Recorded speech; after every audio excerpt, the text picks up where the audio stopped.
आकाशवाणी रायपुर है। छत्तीसगढ़ी समाचार बुलेटिन के संग प्रथा शुक्ला के जय जोहार। केंद्र सरकार हा महात्मा गांधी राष्ट्रीय ग्रामीण रोजगार गारंटी योजना मनरेगा के सुग्घर काम बर छत्तीसगढ़ ला 60 ठन पुरस्कार ले सम्मानित करही। एमा 3 ठन जिला और विकास खंड ला दी जाए वाला एक और ग्राम पंचायत बर 2 ठन पुरस्कार शामिल हैं। ये पुरस्कार केंद्रीय ग्रामीण विकास मंत्री नरेंद्र सिंह तोमर हा अवैया 19 दिसंबर के नई दिल्ली में राखे गए एक ठन कार्यक्रम में दी ही।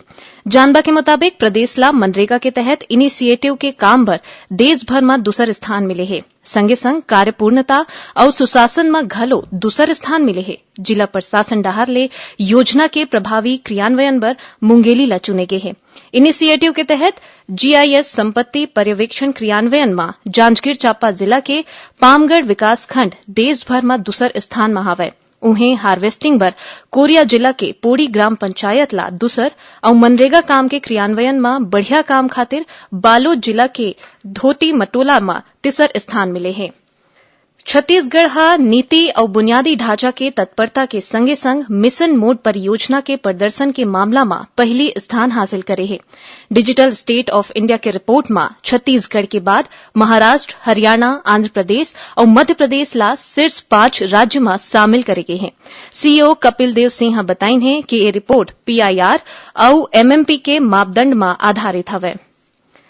भारतीय जनता पार्टी हा नगरीय निकाय चुनाई बर आज अपन संकल्प पत्र जारी करे है। इस संकल्प पत्र में संपत्ति कर ला माफ करे, आवासहीन मन ला मकान, हर घर में नल, लइका मन बर कोचिंग के मुफ्त व्यवस्था के संगे संग महिला कमांडो मन के स्थापना के घोषणा करे है।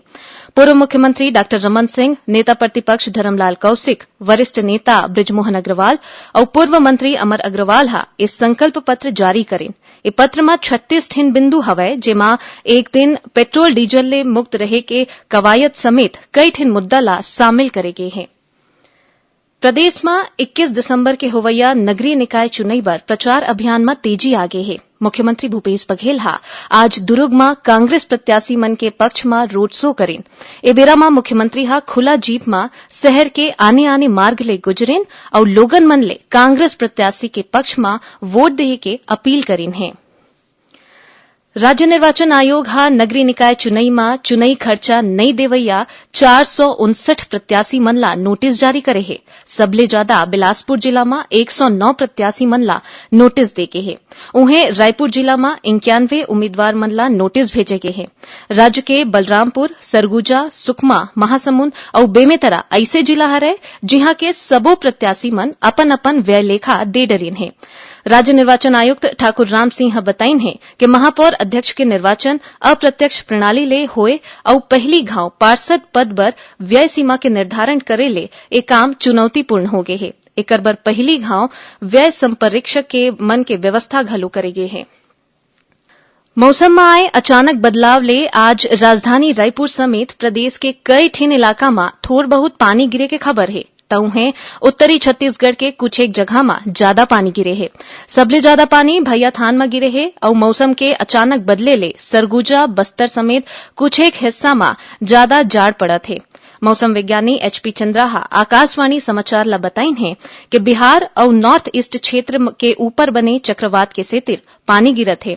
उमन बताइन कि जौन चक्रवात बने रहीस ओहा फिलहाल खत्म हो गए है और अवैया 24 घंटा के दौरान पानी गिरे के कौनो संभावना नहीं हवे।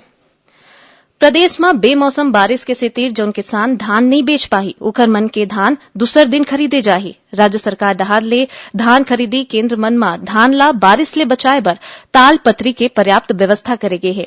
खाद्य विभाग के सचिव डॉक्टर कमलप्रीत सिंह आज रायपुर में बताइन कि अभी तक करीबन 14 लाख मीट्रिक टन धान की खरीदी करे जा चुके हैं। उमन बताइन कि धान खरीदी के संगे संग पंजीकृत मिलर मन डाहर ले सल्लग धान के उठाव करे जाते। राज्य स्तरीय शहीद वीर नारायण सिंह स्मृति आदिवासी लोक नृत्य महोत्सव में कोंडागांव जिला के चिखलीडीह के सोमनाथ दुग्गा और साथी मन के दल पहला स्थान हासिल करे है। बस्तर जिला के बड़े किलेपाल के गणेश मंडावी के नर्तक दल ला दूसर और दंतेवाड़ा जिला के कोयाराम के नर्तक दल ला तीसर स्थान मिले है। ए महोत्सव में कबीरधाम जिला के रायपुर ठाठापुर के जय बुढ़ादेव मितानी कर्मा दल ला सांत्वना पुरस्कार दे जाही। एकरे संग छत्तीसगढ़ी समाचार बुलेटिन इहे सिरावत है। जय जोहार।